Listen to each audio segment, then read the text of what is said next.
So, whose victory have you been rehearsing in your mind? The devil's or God's? Hi, I'm Mark Lutz. I'm the Growth and Healing Pastor and Director of Life Reset Ministries at the Cincinnati Vineyard Church. And we're in our third session on a battle plan to fight back against anxiety. And in the last session, we talked about how worry is embracing the devil's narrative and mentally rehearsing his victory. And faith is embracing God's truth and mentally rehearsing his victory. So we're working to take those thoughts captive and keep our mind focused on God. In this session, here's the problem, another problem about anxiety, and that's this. There is a mind-body connection, and they both reinforce what's happening in the other. Whatever our mind accepts as real, our body will have a matching response. And our brain figures that by what the body tells it. So our eyes, our ears, touch, taste, smell, our body takes in information and it sends it to the brain. And part of the brain looks at it and says, is this familiar enough that we should think about it more? Is this something that is a good thing we should anticipate? Or is this something that's going to be difficult? And our body and our mind are created to work together to help us in really stressful situations, like in real danger. And so if our brain processes it and says, yes, this is a time of real danger, then the brain releases neurotransmitters that will go and talk to the body. And they talk to the pituitary gland and the adrenal gland. And so then our body produces cortisol and adrenaline. And those hormones energize our body and give it extra power to fight or flee or do whatever we need to do to resolve the issue. And our body is running at high RPMs. It's going full bore, maybe like 110%, which we can do for short bursts of a crisis. But what it doesn't do well is going for the new long-term, new normal. It's not good on our body for that to happen. And once we start to embrace anxiety, what we do is we have altered feedback loops then. Anxiety jumps in, and instead of information the body is taking in, that might be saying things have calmed down, anxiety is still telling our brain we're under threat, we're under constant threat. And so the brain continues to send the neurotransmitters and the hormones that will keep us amped up and ready for a fight that isn't really there, that isn't really going to happen. And so that's stressful. It causes problems in our body. Our entire system, our body, can go into exhaustion. It's hard on our heart. It's hard on digestive system, the immune system. And it's just, that's part of the pain. And then as our body is feeling that stress, that loops back to say, oh, so there is reason to be anxious because we feel bad in a way that then reinforces the anxiety. So there's this loop that is built in there that anxiety hijacks. Fortunately, we have a battle plan because God has built into our body an emergency braking system that we can operate manually. So while anxiety is maybe telling our mind-body connection, to be concerned, and it's taken off in this runaway train of emotion and stress, we can pull the emergency brake to begin to slow that down. And that emergency brake is a thing called our parasympathetic nervous system. The parasympathetic nervous system is part of the autonomic nervous system, that part that does things automatically for us. You don't have to think about making your heart beat or your lungs work or your liver work or your digestion. That part of the nervous system handles it. And the parasympathetic nervous system, what it does is it's supposed to help the body calm down again after the stress, after the threat of danger has passed. And so it does things like it lowers the heart rate, lowers the rate of breathing, increases the amount of digestion. It does those things that we would recognize as the experience of being calm and peaceful.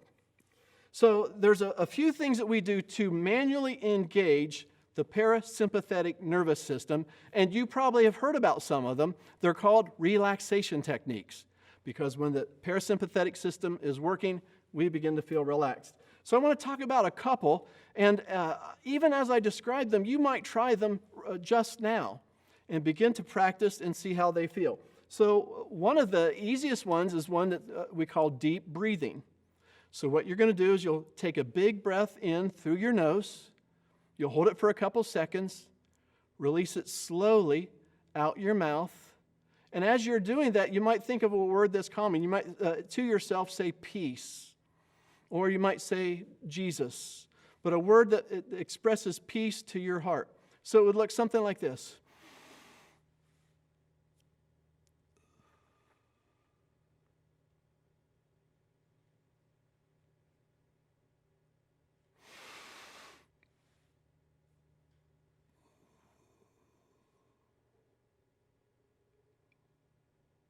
And you might do that 5 or 6 times or 10 times until you start to feel your body slowing down just a little bit when you can feel it's starting to happen.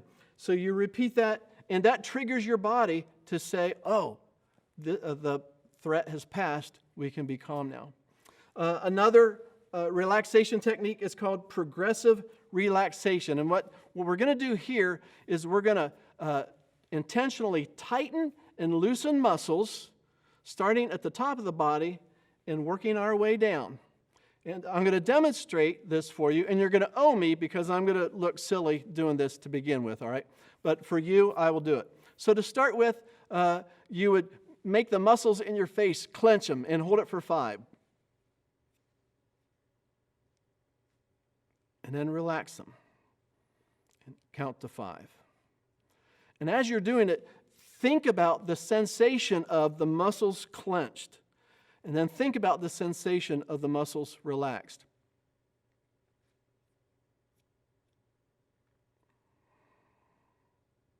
So after you've done that with the muscles in your face for about 5 times, move down. Neck and shoulders. Neck and shoulders is where a lot of us hold our anxiety, and you get knots in your shoulders, and it hurts real bad. So you're going to tighten up your neck and your shoulders and count to 5, thinking about what it feels like. And then you're going to relax your neck and shoulders. And you count for 5. And you pay attention, what does that feel like? And you repeat that, neck and shoulders. And then you relax and you pay attention. And you do that about 5 times. Work down to your arms and your hand. Clench your fists, tighten your arms. And then relax them. And see what that feels like. Tighten them up. And then relax them. Move down to your core, your stomach. Tighten those muscles. Release them. You'll work down. Do your glutes and your quads and your hamstrings. You tighten the top of your leg muscles and relax them. Get down to your calf muscles. Tighten your calf. And then relax it. Tighten it, relax it. Even down to your toes. You're going to tighten the muscles in your feet and your toes. You're going to grip them. Count to 5 and then relax them. Thinking about what it feels each way. And if you visualize this, it's though oftentimes when we feel anxiety, it's like there's static electricity in our brain. Our brain is buzzing. Some people report that feeling. This is sort of like pushing that static electricity down through our body and out into the ground, like a lightning rod takes the electrical charge of a lightning bolt and it puts it down into the ground where it causes no harm. We're going to, through this process, get all that static electricity of anxiety, of worry, work it down, and just picture it dissipating and going away. Another technique is one that's called visualization. So for this one, if you're not already, get in a chair, comfortable chair, sit in a relaxed position. Hopefully you've already done your muscle relaxation. Close your eyes, get relaxed, and then picture a place in nature that you enjoy and you find relaxing. It'll work best if it's someplace you've really been to. So you're there and picture it. It could be on a beach where the waves are coming up. It could be in a beautiful field, sun shining. It might be in a forest. It could be up on a mountain. Whatever it is, just get that picture, get the sights of that place in your mind. Now, start to work on the smells in that place. As at the beach, do you smell the salt air? In a field, do you smell the flowers? In a forest, do you smell pine trees, sagebrush? Whatever it is, begin to smell those smells in your imagination. And then go to the sounds. Do you hear the sound of waves crashing or lapping on the beach? Do you hear seagulls? Do you hear birds singing? Do you hear a babbling brook gurgling? Take a few moments and just put all that together. What you see, what you smell, what you hear. Now, in the distance, you see Jesus, and he's walking towards you. And you notice him, you watch him closing the distance, getting near to you. And as he gets near to you, notice the expression on his face. And as he gets close, see that he sits nearby to you. And listen, does he have something to say to you? Is he content to just peacefully sit there in silence with you? And you let that moment last as long as you're able. And probably when you first start, it'll be very difficult to have it last a few moments. But with practice, you're able to stay in that place a little longer, a little longer, a little longer. Maybe get up to 15, 20 minutes of being in that quiet place. And in doing that, your body and your mind start to relax. In doing this, you may find one technique works better for you than another, and that's fine. You'll probably find that with practice, you get better doing any of these techniques. And some of you may find that the technique that works best for you is one where you have to go somewhere. These were you could do anywhere, but the one that maybe works for you is one where you have to go out and be in nature, and you're going to take a walk.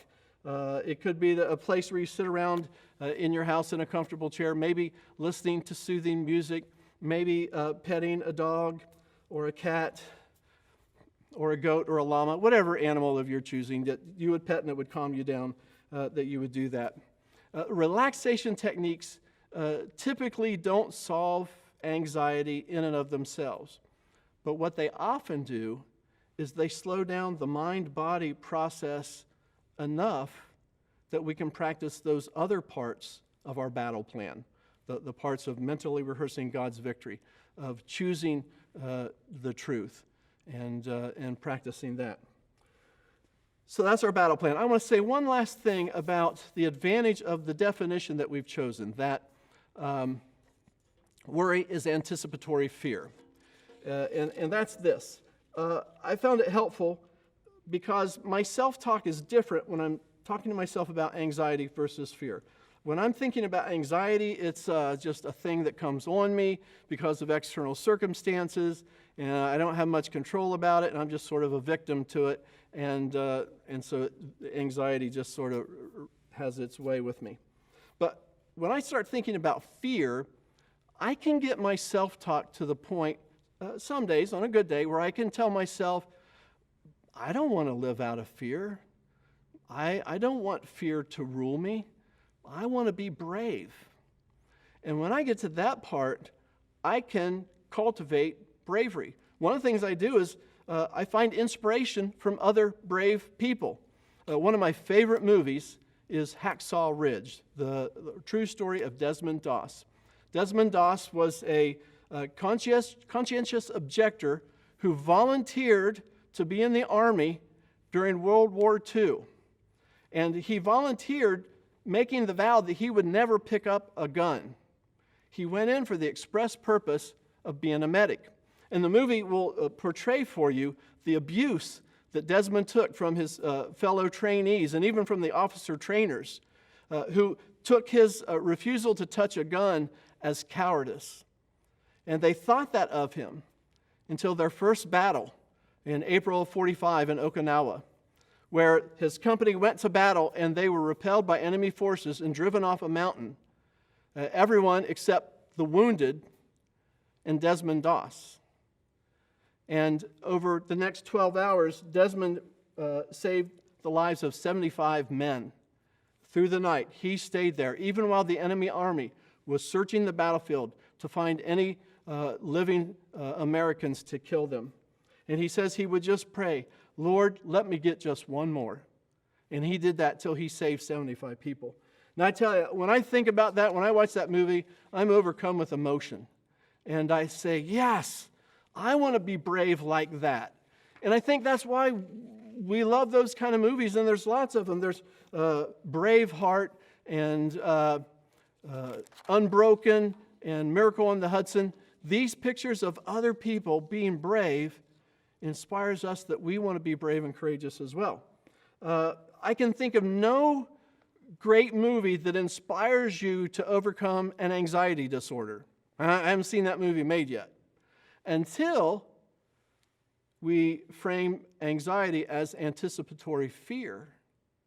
And then all those movies about people moving through fear to do brave things. And that doesn't mean that people weren't afraid.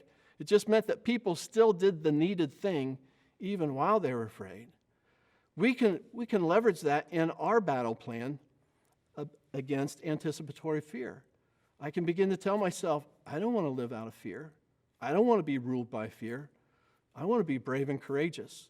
And I'm going to hang out with other brave and courageous people and let that be contagious and bring it to me. These stories, they fuel our imagination that we could do this. They nurture our courage by things like telling ourselves the truth and making God our ally, reinforcing this truth by visualizing God's victory, telling ourselves the truth, not demanding impossible things of ourselves, but trusting God with the impossible. And as we do all of these things, we begin to fight back little by little by little. And it may take some time. It may not come instantly. But we know this is a thing worth doing, to push back against anxiety. And as we're doing this, God comes and helps us with it. Clearly, anxiety is not part of the abundant life that Jesus came to bring us. He's given us the light of His truth, the assistance of His Holy Spirit, the encouragement and comfort of His church. And I say, in light of all of this, let's embrace our battle plan and let us fight for the peace that Jesus died to give us.